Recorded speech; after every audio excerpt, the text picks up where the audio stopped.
What am I actually good at? Oh yeah, talking shit. Hi, welcome. So today's video is super exciting because this is something that I am doing with 22. If you don't know what 22 is, it is a super K-pop YouTube group that was created by Baiji Entertainment. And we also have 2 fan pages, so you can see we're kind of a big deal. So what we're supposed to be doing today is ranking 2019 K-pop comebacks. However, I'm actually quite terrible at ranking things. So I thought to myself long and hard, what am I actually good at? Oh yeah, talking shit. So let's roast these comebacks. I have picked 10 songs throughout the year that I really want to touch on. Some of them I really loved and some of them are a bit mediocre in my opinion. So let's get started. Actually, I'm going to stop you right there to remind you to check out Kpop Shake and Markley Spears' video on the same subject. I'd absolutely love it if you could go show them support, go follow them on Instagram as well, and if you would like to show your love for 22, then leave down in the comments below if you're part of the Toucan fandom. Such a cute name, I know, we're so revolutionary. When we break up 5 years from now, I expect someone to make a video why 22 was revolutionary and deserved better. We're gonna start off with Blackpink's Kill This Love. I feel like people were a bit polarized with this. There are a few comebacks this year that were so immensely popular, but at the same time, really polarized audiences worldwide. I seem to be in that category of people who thought it was a little bit underwhelming. So, cue the rumors of me having 26 parrots and being a Blackpink auntie. But I will have you know that I actually have a Blackpink tattoo, which automatically makes me more superior than all of you haters. So, like, get off my... I have to admit, of course, this song was culturally impactful, and I maintain that these Lara Croft outfits are one of my favorite outfits in the entirety of K-pop, and that says a lot since Mr. Taxi outfits exist. However, I just found this whole concept of killing love to be a little bit odd, and I didn't really vibe with it a lot. And on top of that, I just felt that the beat drop as well was a bit underwhelming. Like, I was just expecting something a lot harder. So it wasn't a terrible song by any means. Absolutely not. It just wasn't what I was expecting. But I'm definitely excited for their next comeback. So leave down in the comments below your predictions for when you think that will be. Next up, we have Birthday by Seolmi. So I was rooting for Seolmi, but I feel like her label did her dirty, particularly when it comes to outfits.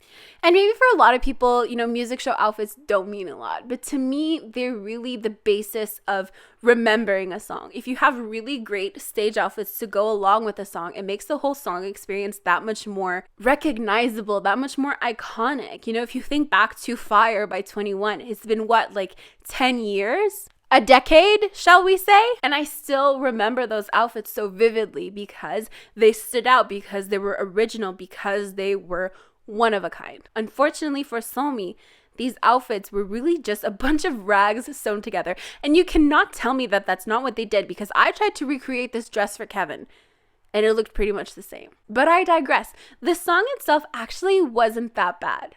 Oops, you're not invited. Yeah, you're not invited. Oops, you're not invited. Like, admittedly, the song sounded a bit young, right? But so does Itzy's music. Itzy's music sounds a bit young to me, but it worked. I don't know. I liked it. I didn't think it was that bad, but the outfits for me were really the downfall of this.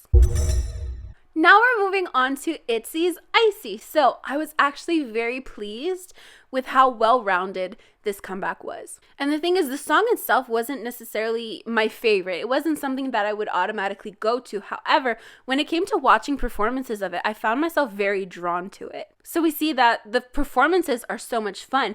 The dancing was so energetic. The outfits were also just so amazing. And overall, I was really happy with this comeback. And this is what I mean where outfits come in handy, because I will think of a few sets of stage outfits where I'm like, oh, that is like the epitome of Icy. And honestly, because of the outfits, because of the energetic performance, because of how well-rounded this comeback was, I just feel a sense of happiness when I think about it. So like, good job, Itzy. I wanted to take a minute to talk about ATs. I was going to talk about Wonderland, but then I realized that I didn't really vibe a lot with Wonderland, which is weird because it's everything my second gen heart would have desired. I might have actually grown out of this phase where I only accept BAP Warrior-esque comebacks for boy groups. I don't know though, I can't be sure. I might have finally let go.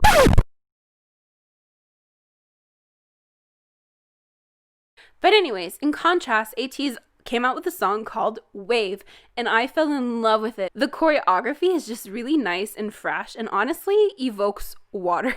Don't ask me how, it just does. However, I've been informed recently that every single stage had denim. So BRB, I'm going to write a strongly worded letter to the company.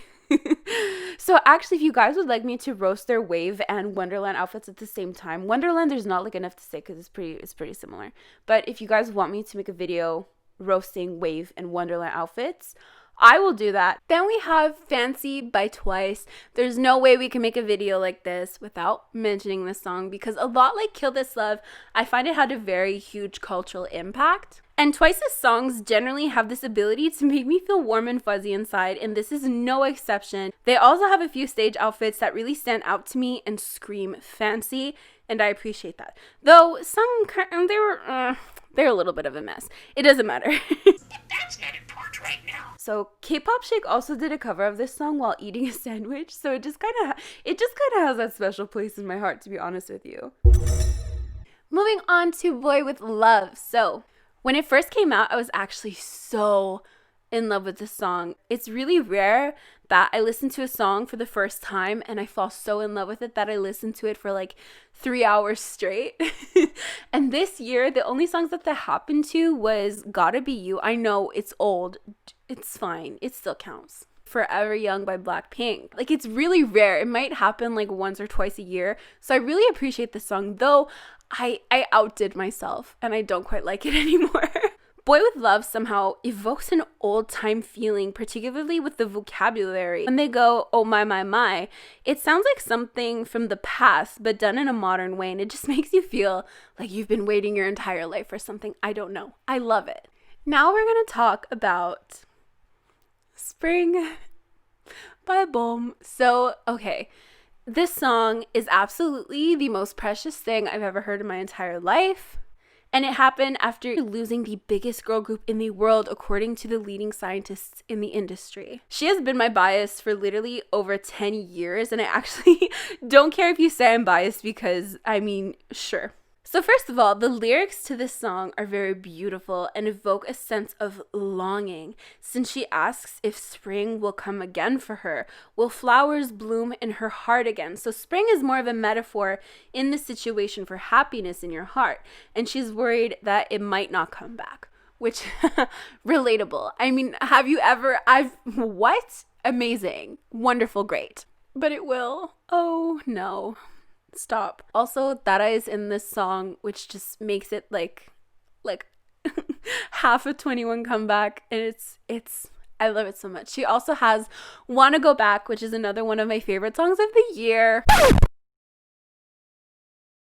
Now we're gonna talk about Lana. Okay, I need you guys to sit down for a second, just like stop what you're doing, because just I'm gonna go ahead and say it because all of you are too scared to say this. Take the Wheel wasn't that bad.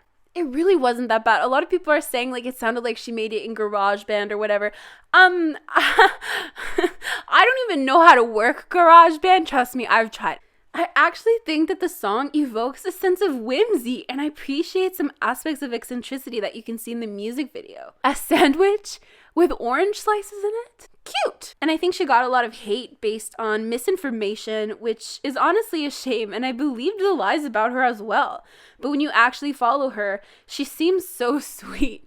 And I stand her, I don't know, like I just, I was intrigued by the rumors, and then I found out that the rumors weren't even true. They weren't. What did you say? Korea boo. Wow, that impactful. Most of us can't relate because we're actually cringy, but I appreciate where she was going with that. So now we have a little bit of a bonus. We are going to be talking about Streets of Gold by Z-Girls. A lot of people are like, I bet you don't even know who Z-Girls are. I do, but they're not K-pop. So get off my...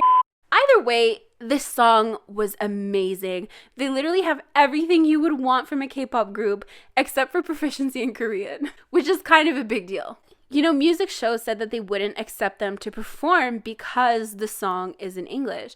But XOM have performed non-Korean songs on music shows, and Wonder Girls have performed non-Korean songs on music shows. So, like, what's the deal here? Like, I get it, but I don't at the same time, because they've made exceptions in the past.